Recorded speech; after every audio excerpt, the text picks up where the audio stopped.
क्या था, वो जंगल में जाके 2 पत्थर लेके आया बड़े बड़े। उसने कहा इससे मूर्ति बनाऊंगा। पूरी पुरानी कहानी है। मूर्ति बनाते बनाते जैसे उसने छेनी हथौड़े का वार किया तो पत्थर में से आवाज आई, stop, it's painful, it's very painful, leave me, मुझे छोड़ दो।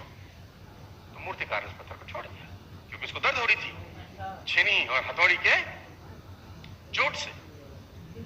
उसने दूसरा पत्थर उठाया और उस पर छेनी हथौड़े का वार किया। वार करते करते उसने बोला, इज इट पेनिंग? उसने बोला, yes it's paining but you carry on, yes it's paining but you carry on. और वो बनाता रहा बनाता रहा बनाता रहा और दूसरा पत्थर मूर्त में कन्वर्ट हो गया। उसको ऑर्डर मिला था मंदिर में मूर्ति बनाने का और उसने शानदार भगवान की मूर्ति बनाई। दूसरा पत्थर जो चोट नहीं सह सका वहीं पड़ा था। जिन्होंने ऑर्डर दिया था वो लेने आए। उसने कहा हमारी मूर्ति रेडी होगी। उसने बोला इन फ्रंट ऑफ यू। तो वो ले जाने लगे। जब मूर्ति ले जाने लगे, ले जाते ले जाते ले जाते गेट पे ही रुक गए। उसने बोला क्या क्या दिक्कत है? उसने बोला इस पत्थर को भी साथ ले जाएं क्या, जो चोट सह नहीं पा रहा था। उसने बोला मेरे किसी काम का नहीं, करोगे क्या? कह रहा जब मूर्ति पे लोग प्रणाम करेंगे तो नारियल फोड़ने के काम आएगा, तो ये नारियल फोड़ने के काम आएगा, तो हम ले जाते हैं। उसने बोला ओके ले जाओ। अब मूर्ति लग गई मंदिर में और पत्थर लग गया सामने। मूर्ति की होती पूजा, उसकी होती ठुकाई। हर आधे घंटे में कोई आए ठकाक, हर 15 मिनट में आए कोई ठकाक, जय अम्बे गोम्बे ठकाक, जय मां गौरी ठकाक, जय माता दी ठकाक। और वहां मूर्ति मुस्कुरा रही है। उसने बोला इतना दर्द क्यों? अंदर वाली मूर्ति जवाब देती है, पहले दर्द सह लेता तो आज नहीं सहना पड़ता, पहले दर्द सह लेता तो आज मैंने दर्द सहा 2 साल, तू रहेगा जिंदगी। तो मैं फिर आपसे कह रहा हूं, आज कुर्बान करके भविष्य निर्माण किया जा सकता है या आज निर्माण करके भविष्य कुर्बान किया जा सकता है। चॉइस आपके पास है।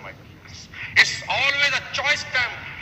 ये डिसाइड आपको कहते हैं कि आग में जलकर ही सोना कुंदन बनता है यार, है ना। अपने आप को जलाना तो जलाने को तैयार है कि नहीं? मुझे आज भी याद है, मेरे पास स्कूटर होता था, मैं सर्दियों में फॉलोअप करने जाता था तो मेरी घर वाले मुझको बोलते थे 5 बजे सुबह सुबह नालायक कहां जा रहा है? तो हमने बोला कि हमको ऐसा सिखाया गया है कि 24 घंटे के अंदर अंदर फॉलोअप करना है। लेकिन मैं आपको एक बात और बताऊं, ध्यान से सुनिएगा, सिर्फ छेनी हथौड़े के वार से ही कोई पत्थर मूर्त नहीं बनता।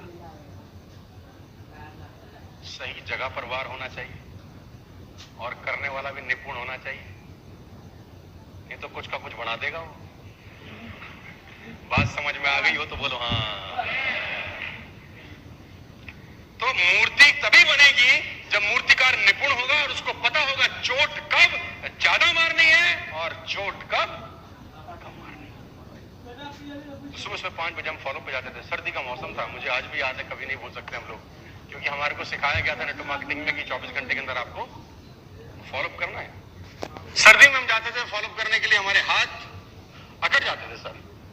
तो जो जिसके घर मिलने जाते थे उसको प्लान दिखाया रहता था एक दिन पहले, तो उसके घर के सामने कभी कभी ऐसा रहता था कि वो अलाव जला के बैठे होते थे वो लोग जो सफाई कर्मचारी रहते हैं सुबह सुबह, देखा होगा आपने कभी कभी, है ना। तो हम भी उनके साथ बैठ जाते थे क्योंकि स्कूटर से हाथ ऐसे नहीं खुलते थे हमारे, ऐसे निकलते थे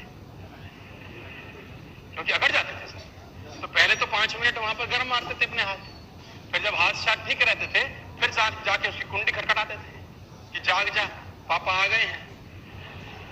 अब वो करेगा कि नहीं करेगा सेकेंडरी इशू है, जुड़ेगा कि नहीं जुड़ेगा ये सेकेंडरी इशू है, लेकिन अपनी दस्तक तय थी। और मुझे एक बात का हमेशा से विश्वास और प्राउड रहा है अपने ऊपर कि जिसको व्यक्ति को मैंने प्लान एक दिन पहले दिखाया, अगले दिन 11 बजे से पहले वो सब मिलाता था। करेगा कि नहीं करेगा वो उसका कंसर्न है, मैं अपना काम पूरा करके आता था। क्योंकि पहले सुबह 3 घंटे 4 घंटे में फॉलो करने में सबसे बड़ी सुविधा ये थी कि साला घर ही मिलेगा, कहीं जा ही नहीं सकता। कुछ कुछ तो दोस्त ऐसे थे जिनके बिस्तर में घुस जाते थे अपन। उनकी माँ से पूछा कहाँ है, तो बोला वहां सो गए साथ में। उठ उठ, कौन है तो सो रहा है, दुनिया नोट छाप रही है, गधे। ऐसे नहीं हमने कांड किया, बहुत सारे कांड हमने ऐसे किए ओपनली हम आपको नहीं बता सकते, तो उतना ही बताएंगे जितना सेंसर बोर्ड से अप्रूव्ड है। Take to the next level. वर मांगों पे ध्यान रखिएगा कि ये आप समस्या पता क्या है, आपको एक चीज का डर है यार, आपको ये डर है कि विरोध होगा, है ना, आपत्ति होगी, लोग मना करेंगे, बेइज्जती होगी, विरोध होगा, लोग हमारा विरोध करेंगे, बेइज्जती कोई नहीं चाहता इस दुनिया में, इसलिए विरोध सहना नहीं चाहते। लेकिन मुझे एक बात बताओ ईमानदारी से, स्कूल गए हम लोग,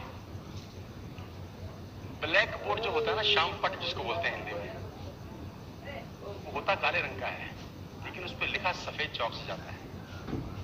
विरोध जरूरी है, कॉन्ट्रास्ट जरूरी है, क्योंकि अगर काले पे काले से लिखें तो लिखा तो जा सकता है, पढ़ा नहीं जा सकता, और लिखा तो इसीलिए जाता है कि कल को पढ़ा जा सके, नहीं तो लिखने का क्या फायदा है। तो कॉन्ट्रास्ट जरूरी है कि नहीं है? ब्लैक बोर्ड पे व्हाइट चौक चाहिए और व्हाइट बोर्ड पे काला स्केच पेन चाहिए, कॉन्ट्रास्ट की जरूरत है। तो कुछ लोग विरोध करेंगे ही, विरोध जरूरी है आपकी सफलता के लिए, मैं आपको ये कहना चाहता हूं। जो लोग मना कर रहे हैं ये जरूरी है, क्योंकि ये नहीं रहेंगे तो कॉन्ट्रास्ट नहीं होगा, वो प्लस और माइनस मिलकर ही लाइट जलता है। तो तकलीफ लेने का जरूरत